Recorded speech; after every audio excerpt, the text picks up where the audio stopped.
see you all. आप लोगों के सिर्फ सवाल सुने थे अभी तक, बट अब चेहरे भी दिख रहे हैं, तो अच्छा लग रहा है आप लोगों को देख के. It is difficult to follow Lakshman in speech, I know, but I will try my best. Uh, I would like to start by thanking the people who have made this mission possible. And there are multiple layers to this, not just one person. I will start by thanking the government of India for conceiving about this mission and finally making it happen. I would like to thank ISRO for enabling this entire mission, the people, my colleagues at ISRO who have worked so hard for successfully executing this mission. I would also like, I see some faces here, the PIs, the researchers who have enabled the experiments for the Axiom 4 mission. And I would like to thank them for their contribution and their work for this mission. I would like to thank you guys for bringing this mission to the population of this country, to the common man, and making it accessible by everyone to view. And in the end, I would like to thank each and every citizen of this country who behaved in a way that they actually owned this mission. I really felt that this was a mission for this entire nation. So with this, I have limited time to share my experience of this past 1 year. I will try my best to cover the salient aspects, and thereafter we can follow up with the question and answers. This mission, the Axiom 4 mission, was a mission to the International Space Station. So we were flying on top of the Falcon 9 vehicle in the Crew Dragon and to the International Space Station for a period of 2 weeks, and thereafter coming back. The launch was from Cape Canaveral, Florida, and recovery was off the coast of San Diego in the Pacific Ocean. Crew Dragon is one of the 3 vehicles which can take humans to space as of now. And we were fortunate to have the training on the other one, the Soyuz, which goes from Russia, as well as Crew Dragon now. International Space Station, as you know, is an orbiting laboratory which has been there since 2000 and has been conducting cutting-edge science and is actually a perfect example of marvel of human engineering and human collaboration. My profile in this mission was as a mission pilot. So, Crew Dragon, there are 4 seats, and I was the mission pilot. I had to work with the commander and interact with the systems of the Crew Dragon. Basically, anything that has to be done in the Crew Dragon was our responsibility. Now, with this mission profile, for the 2 weeks on the ISS, the work that we had, the job that we had was we had to perform the experiment that were conceived, developed, and realized by the Indian researchers, and also to perform STEM demonstrations and just capture photographs and videography to bring it back to you. So that was the primary job while we were up on the station. To execute this mission profile, we were training at various places and it was distributed. So we were at NASA, European Space Agency, and also we traveled to Japan for executing the training for the International Space Station. At the same time, we also went to SpaceX for training on the Crew Dragon vehicle, which was the vehicle on which we were going to travel to space. For training on the experiments that were prepared by researchers, we traveled to various NASA centers. The benefit of executing a human spaceflight mission end-to-end is more than the training, actually. The supplementary knowledge that you get just by being there, the experience of it, the conversations that you have, the interaction that you have with people who have had a history of human spaceflight, it is invaluable. And I think all of this information that I have been able to collect in the past 1 year is going to be extremely useful for us for our own mission, the Gaganyaan and the Bharatiya Antariksh Station. And very soon we shall see somebody traveling up in our capsule from our rocket, from our soil. In spite of all this training, आपने चाहे जितनी भी training की हो, लेकिन उसके बाद भी जब आप उस रॉकेट में बैठते हैं और जब वो इंजन इग्नाइट होते हैं, when they catch fire, I think it is a very different feeling. I had not imagined of how it would feel like, and I was actually, running behind the rocket for the first few seconds. I took time to catch up to it. From that point of time till the time we splashed down, the experience has been unbelievable. It has been so exciting and so amazing that I really have been struggling to find words of how do I convey to you so that you live that through my words. Probably I'll take some more time. But the training prepares you very well for the mission, but the experience is very different from what you learn on ground. On Norway, when we reached, and you would have seen that the body undergoes a lot of changes. There are different things that happen to you. जब प्रधानमंत्री जी के साथ मेरा interaction हो रहा था तो आप लोगों ने देखा होगा कि मेरा सर इस समय प्रॉब्ली इस साइज से दुगना था, it was double this size. And so बहुत सारे चेंजेस होते हैं बॉडी में. You don't feel good for the first 3 to 4 days, but you still are working and you are interacting with the system and doing a lot of work. But उसके बाद 3 से 4 दिन में ही आपकी बॉडी यूज टू हो जाती है, उसको अच्छा लगने लगता है, and you start performing well and you start feeling okay and everything becomes alright. And then when you have spent 20 days, आप जब रह चुके हैं वहाँ पे 20 दिन के बाद, when you come back, then again the body forgets of how it is to live in gravity, and so it again has to readjust and rewire to understand of what it takes to just walk or just hold things or just do things. I narrated this incident in one of the interviews, I think, before that. I was sitting on my bed and I was holding my laptop, and the habit was so ingrained in me that I held my laptop and I left it, hoping that it will float. But unfortunately, we have gravity here, so it just fell down, and thankfully nothing happened because of the carpet. But that is the kind of rewiring your brain has to undergo. When you come back, when you go up or when you come back. I feel that this mission has been extremely successful in terms of a lot of things. We have been able to achieve all our technical objectives. The the objectives that we had laid down because of the effort of a lot of people. Uh, but there are few takeaways from this mission that I would like to just talk about before I close out. And those takeaways are witnessing an execution of a human spaceflight mission like this gives you a lot of knowledge, lot of information, and these are intangibles. You cannot measure them.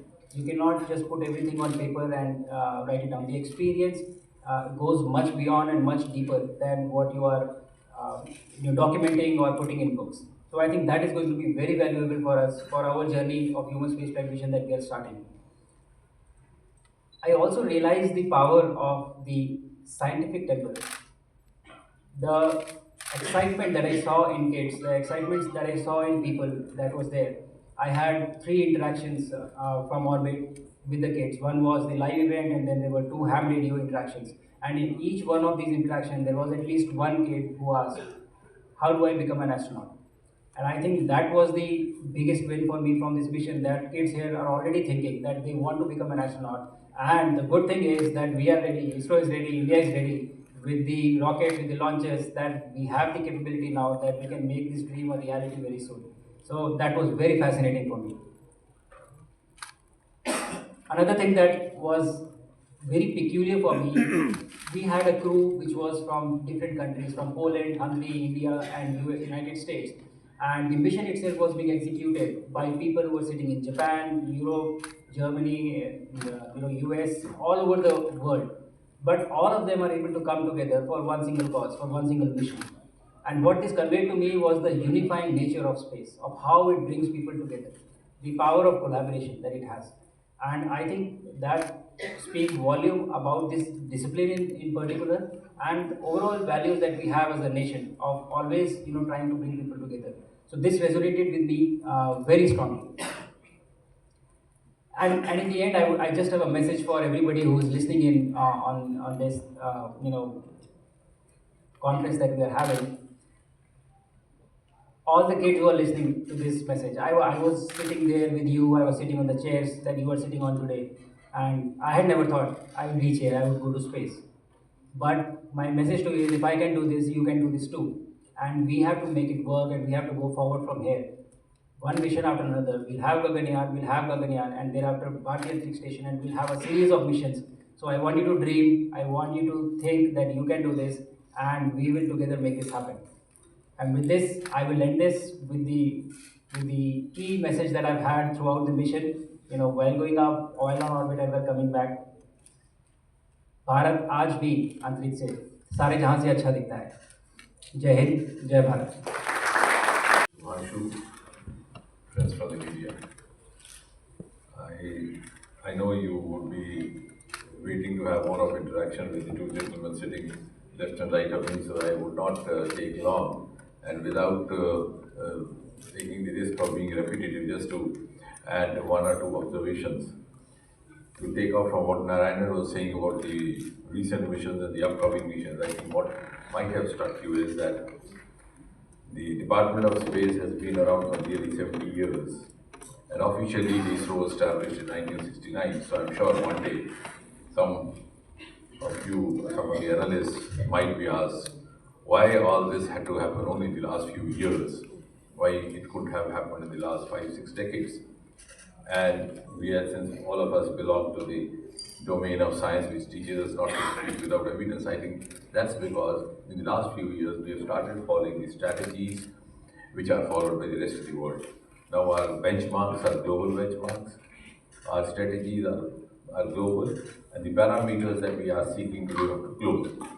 And therefore, and this entire story began somewhere in 2018. For the first time, I think Dr. Kiran Kumar was the chairman, and he said to me that now we are ready to actually prepare a human being going up to the space. So I said, let's verify whether we can actually do that. So he got back to me after a few days. He says, we are very sure. At this time now also to announce to the countrymen. And then the Independence Day was going to happen a few months, a few weeks later. So all of us decided and promised each other to maintain a guarded religious silence so that we could have the announcement done by the Prime Minister of India from the ramparts of Red Fort, because you know what it means when the Prime Minister himself announces. And I think that was the first momentous occasion for each one of us associated with this. So when we heard the Prime Minister on the Independence Day of 2018 declaring to the nation that we are now ready to send an Indian into the space. And thereafter, this entire process started. We had the 4 potential astronauts. Just Narayana was talking about. They started their training. Then suddenly the imponderables happened. The COVID struck us. They were there in Moscow that time. Military institute that got to get back, the lockdown. So everything got delayed. Actually, we had very ambitiously planned it to have this first human mission coinciding with the 75th year of India's independence. But then since everything went haywire, so it did not materialize. And then, of course, when the training was almost complete, the Indian module, the Russian module, then this happened. The suggestion that we could have an Indian astronaut, and that happened when Prime Minister Modi was on a visit to DC and having parleys with President Biden. And the first thing I told the then chairman, I said, look here now, you don't take it just on this face value, it's a recognition of the Indian talent.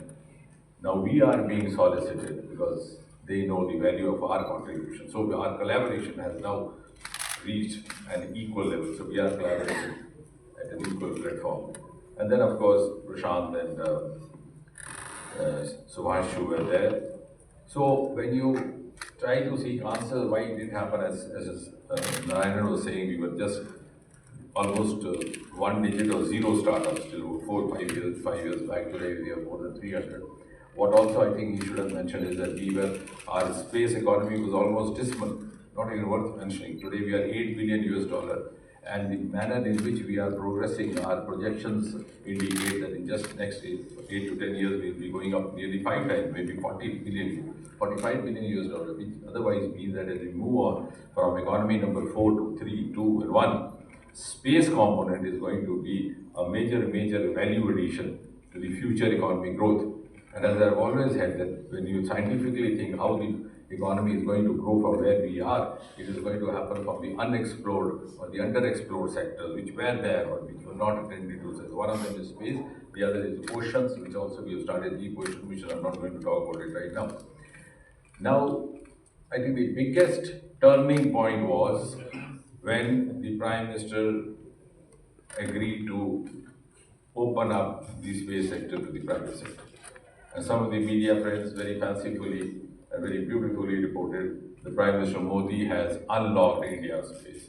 And I said it is the unlocking of the Sriharikota gates, because only 10 people would sit there and do the launching. The first time I went, Dr. Radhakrishnan was there in the middle of night, at 3 o'clock. He said, I'll take you to a place where even my scientists are not allowed to go because it's such a prohibited space. And then it was about 1:30. I said, Radha, I'm trying to learn one new thing each day. What I learned today is that one should be either as an eminent scientist as you are, or somehow manage to become a minister in the Department of Space and reach here. But then why this restriction? And I'm glad the Honorable Prime Minister allowed us to do this today. At any point of time, we have 15 to 20,000 people watching the launching, and we have created a separate exclusive space zone for the media persons. We have on an average 1,000-1,500 people. So this opening up gave us a lot of enthusiasm. It also gave us, it was, and the private sector, the private boys and girls who came in as startups, they not only gained out economically, financially, some of them are now making lucrative entrepreneurs, but they also added value knowledge-wise. They came in a lot of new ideas. The first time when why I'm saying so that these are lesser known facts and lesser reports. When the Sky Route was launched, the first one, I noticed a small gadget there on the rocket. I didn't know. I asked the chairman, I said, what is this? He said, I can't figure out. I said, the chairman can't figure out, who else would? So I said, let's call the boys. So when we called the boys, they said, sir, when you send a rocket up, the Doordarshan catches from the ground. We have put a camera on the top of it. So they were actually coming with new ideas, and that's how the growth has gained momentum. Otherwise, there was never a dearth of talent. You've seen those pictures of Sarabhai carrying some of his swan on the back. But one more thing I wish to add, because there are some cynics, they say, what are you going to gain out of this? On the one hand, our space missions are much cost effective compared to the counterpart missions yesterday. Over here, we just spent about 500 to 600 crore even in this mission. And it was one of the most beautiful examples of the public-private participation, both parties. Our Chandrayaan was just over 600, not even 1/3 or 1/4 of what the other counterpart missions. But even more importantly, more than just sending up rockets, we are into other sectors for the ease of living of the common citizens, the infrastructure sector. Our work, as far as space technology is concerned, is of a much more volume in other sectors. Like, for example, Gati Shakti has become now a global model for development. Our Swamitra program, where the drones and space technology get together to map out the land. So you make the citizen the master of his destiny. He doesn't have to depend on the Patwari or the revenue officer. Our telemedicine, our health, flood disaster information is being shared by all the neighboring countries. Geomanagement, housing, our Amrit program, our smart city program, the agriculture sector, and most of all the defense sector. The entire warfare that happened during Operation Sindoor was a combination of space technology and the Department of Atomic Energy. And all the technology was adopted in the last 10-11 years. So this was, the Operation Sindoor gave us an opportunity to test our capabilities on the Pakistani soil incidentally. So all this, you can understand, we are confined because seeing a rocket going up and then talking to somebody sitting on the point of view, also from the point of view of the dispensation that is laying down the policies today. I think in a single mission, through a single mission, our astronauts have lived up to 3 or 4 flagship mantras which Prime Minister Modi has been constantly practicing, propagating over the last nearly 12 years, ever since he's been at the head. A, indigenous, Atmanirbhar Bharat. The astronauts were Indians, and that too from the proud Indian Air Force. The entire technology which they got, the kits that they carried for the experiments were developed by the Indian resources, none of them from outside. And of course, same is going to happen with the Gagनय as well. So that is living up to Atmanirbharta.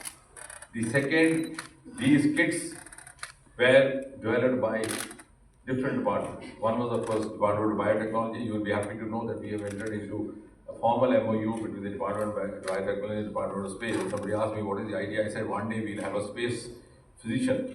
In fact, I must compliment so much of the experiments that he conducted were actually meant for a biotechnologist to do. But he proved to be a very good learner and did them as well, because we couldn't have sent a biotechnologist there without getting acclimatized to the space.